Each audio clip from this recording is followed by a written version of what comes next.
The Human Rights and Relations Commission continued its work toward building an inclusive community this month with an event focused on preventing bias and celebrating diversity. The Commission brought together experts on these important issues to discuss better educating young people on the topic. Edina TV shows us how HRRC events like this are helping to build awareness and understanding of diversity, equity, and inclusion. This event today is the latest in what has been an annual series of discussions centered around the theme of sharing values, sharing community. A theme for a community conversation born from real concern.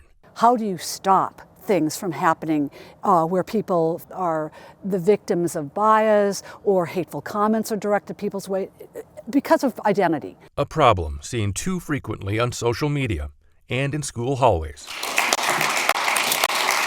The Human Rights and Relations Commission has been facilitating conversations to address the problem since 2021. For today's discussion on bias and hate in our community. This year, the HRRC is focusing on early childhood education. Well, let's focus it on the very youngest people, ages 1 to 5, actually 6 months to 5 years old, and work on preventing the disease of bias and racist biases from developing in the first place. As Edina Public Schools become more diverse with each passing year, every staff member will be trained on how to respond to harmful language. It's called Interrupt, Explain, Support, Report.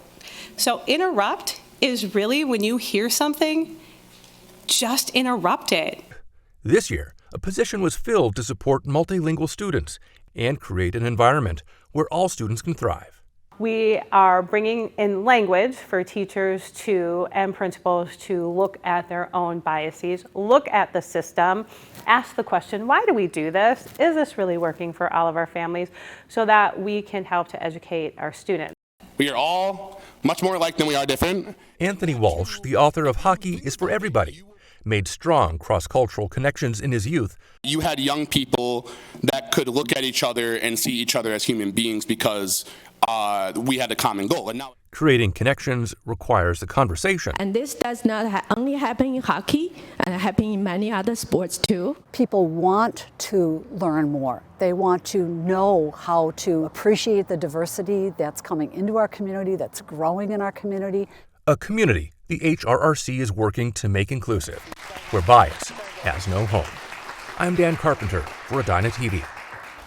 The complete recording of this event can be seen on Edina TV and the city's Facebook and YouTube pages. The Human Rights and Relations Commission meets at City Hall on the fourth Tuesday of every month.